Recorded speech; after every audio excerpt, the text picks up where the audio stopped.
안녕하세요. 김알TV입니다. 요즘 돌아서면 새로운 부동산 정책들이 나오고 있습니다. 그래서 정신이 없으시죠? 지난 대책 때는 조정 대상 지역을 대폭 확대하는 정책이 나왔었습니다. 그럼에도 불구하고 부동산 시장이 잡히지 않아서 채 한 달도 되지 않아 추가 대책이 나왔네요. 벌써 22번째 대책입니다. 오늘은 710 대책에는 어떤 내용이 있는지 알아보겠습니다. 710 부동산 대책의 주요 핵심은 취득할 때 취득세 인상, 보유할 때 보유세 인상, 양도할 때 양도세 인상, 이렇게 크게 세 가지로 수요 억제 정책입니다. 그리고 생애 최초 특별 공급 확대, 소득 규정 완화, 생애 최초 취득세 감면과 같은 서민들을 위한 대책도 같이 발표되긴 했어요. 근데 취득세, 종부세, 양도세가 너무 강력해서 조금 묻히는 느낌도 강합니다. 그러면서 매물 유도를 하기 위해 2020년 종부세 부과일인 6월 1일까지 양도세는 현재 적용되는 것으로 유예해 줄 테니 빨리 팔아라 라고 하네요. 정부의 생각은 세금을 강하게 때리면 시장에 매물이 풀리고 부동산이 안정화될 것으로 생각하나 봅니다. 자, 그러면 710 대책은 크게 두 부분으로 나누어서 보겠습니다. 먼저 첫 번째 영상에서는 다주택자, 법인 규제 등 강화되는 세금 부분만을 꼼꼼히 살펴볼 거고요. 다음 영상에서는 무주택자 서민 실수요자에게 유리해지는 부분을 꼼꼼히 알려드리겠습니다. 자, 그럼 시작하겠습니다. 다주택자에 대해 강화되는 세금 첫 번째로 가장 강력한 카드 중에 하나인 취득세율 인상부터 알아보겠습니다. 취득세 부분에서는 1주택자는 기존과 같이 주택 가액의 1에서 3%로 진행이 되지만 2주택자는 8%, 3주택자 이상과 법인은 12%로 취득세가 상향됐습니다. 법인은 이제 무조건 12%나 내야 되네요. 게다가 원래 2주택자의 취득세율은 6억 미만이었을 때 1%였던 게 갑자기 7%나 상승한 8%입니다. 개인 2주택자, 3주택자에게도 취득세율이 높아졌습니다. 주택은 한 개 말고는 더 이상 사지 마라. 이 주택을 절대 하지 말라는 것을 의미하네요. 이제 다주택자가 집을 구매한다는 것은 상당한 부담으로 다가오겠습니다. 이렇게 인상된 발표는 알겠는데 그럼 언제부터 인상되는지, 언제부터 적용이 되는지, 어느 시점부터 기준이 되어서 적용이 되는지 한번 알아보겠습니다. 7월 중에 국회법이 개정이 되면 결정됩니다. 취득세 변경은 국회에서 의결된 지방세법을 개정하고 공포하면서 그 효력이 발생됩니다. 2020년 4주택자 취득세 인상에 관한 사항도 국회에서 의결되고 공포하면서 인상에 들어갔었죠. 입법 예고가 들어가는 시점부터 취득세 인상이 진행될 것으로 예상됩니다. 그럼 어느 시점부터 기준이 되어서 적용이 될까요? 현재 취득세의 납부 시점은 잔금 납부한 날을 기준으로 부과되고 있습니다. 아직 구체적인 세부 내용이 나오지 않다 보니 많은 분들이 혼란스러워하고 계시는데요. 지난 12월 1세대 4주택자 취득세 4% 중과 시에도 납세자의 신뢰 보호를 위해 입법 예고일을 기준으로 적용됐습니다. 분양의 경우에는 상당한 유예 기간을 두었는데요. 지난 12월 취득세 제도가 바뀌는 시점에서도 다음과 같이 납세자 신뢰 보호를 위해 경과 조치를 두었죠. 그래서 이번 2주택자가 8% 인상되는 거, 3주택자 이상은 12% 인상된 취득세 적용에서도 납세자 신뢰 보호를 위해 경과 기간이 있을 것으로 예상합니다. 하지만 법 개정 및 시행령 개정 내용이 나와봐야 정확히 알 수 있겠습니다. 다음 보유세에 대해서 알아보겠습니다. 종부세 역시 가장 충격적인 부분이었는데요. 개인과 법인 중에 먼저 개인 의 경우부터 알아보겠습니다. 개인의 경우 2주택 이하는 기존 그대로입니다. 2주택 이하는 과세 표준 구간별로 최저 0.6에서 3%까지입니다. 근데 3주택 이상 혹은 조정 대상 지역의 2주택 이상자, 바로 정부가 생각하는 다주택자들입니다. 이 사람들에 대해서는 종부세율을 최대 6%까지 끌어올렸습니다. 기존의 최고 세율은 4%였는데요. 이게 6%까지 인상됐습니다. 즉, 개인의 경우에는 과세 표준 구간별로 1.2에서 6%까지 지금 구간이 확대 적용됩니다. 1216 부동산 대책에 이어서 추가적으로 다주택자의 부담을 강화시키겠다는 내용이네요. 이런 보유세 인상은 결국 세입자에게 부담이 전가될 수 있습니다.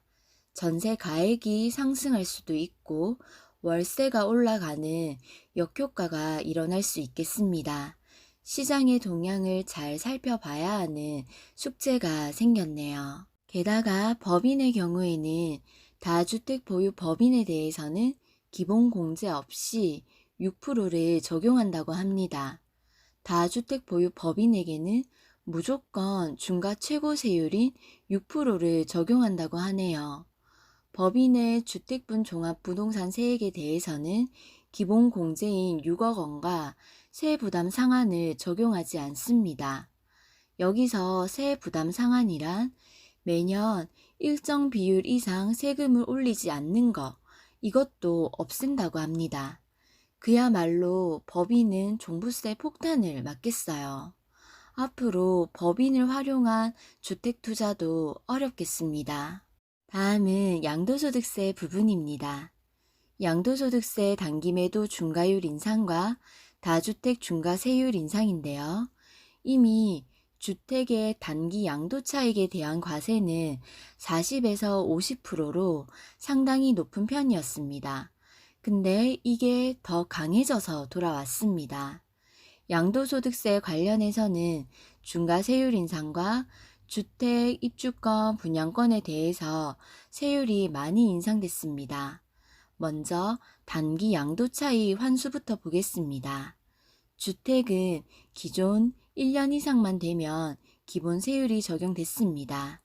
근데 이제는 1년 미만은 70%, 1년에서 2년 미만은 60%, 2년 이상부터는 기본 세율이 적용됩니다.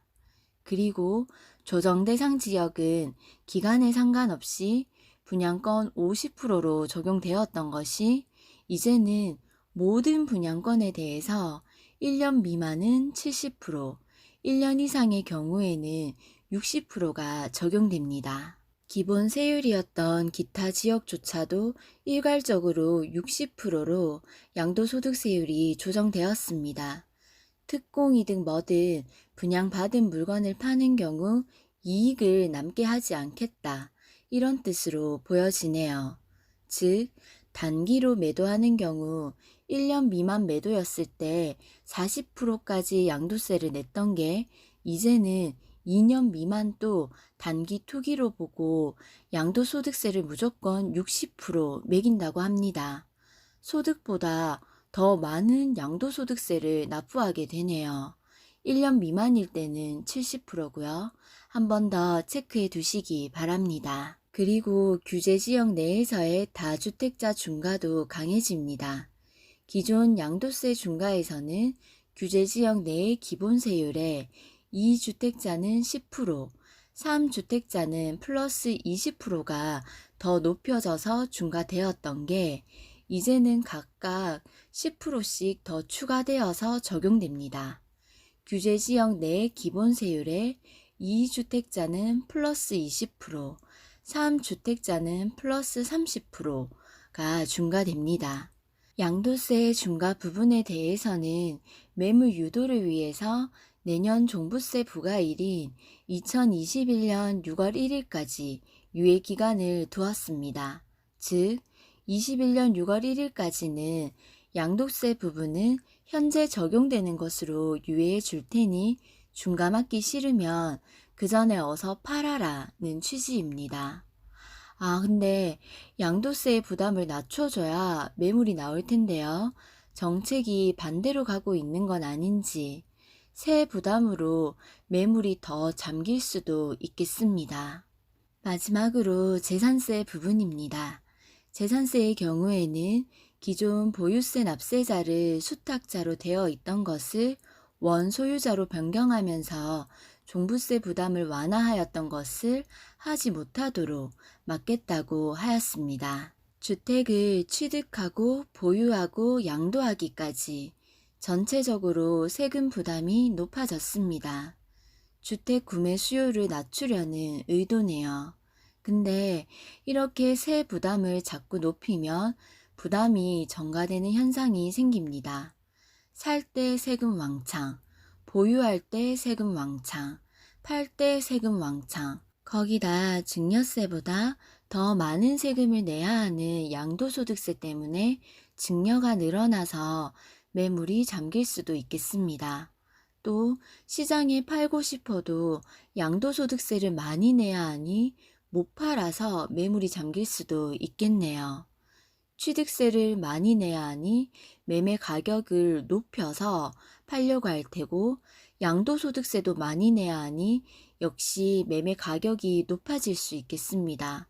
보유세도 많이 내야 하니 전세 가격이나 임대료가 상승되는 경향도 나타나겠습니다. 또 취득세가 높아져서 추가 매수 부담으로 집을 살려는 매수 수요는 줄어들겠지만 기존 주택을 또 계속 보유하려고 하는 경향이 커질 수도 있고요.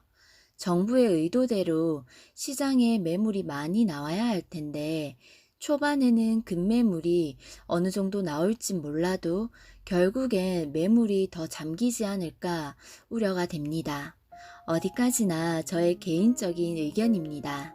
다 같이 부동산 시장의 흐름을 유심히 살펴봐야겠습니다. 마지막으로 정리하면 양도소득세의 경우 21년 6월 1일까지 시행이 유예되고 종부세, 재산세의 경우 매년 6월 1일이 과세 기준일이라는 것을 감안한다면 사실상 다주택자분들은 21년 6월 1일까지 주택을 처분하셔야겠습니다. 그리고 그 외로는 서민 실수요자 부담 경감, 실수요자를 위한 주택 공급 확대, 등록임대사업자 제도 보완 등 무주택자 서민 실수요자에게도 유리해지는 정책이 담겨 있습니다. 이 부분은 다음 영상에 이어서 알려드리겠습니다. 끝까지 들어주셔서 감사합니다. 710 정책을 이해하시는데 조금이나마 도움이 되었으면 좋겠습니다. 가시기 전에 구독과 좋아요 부탁드려요.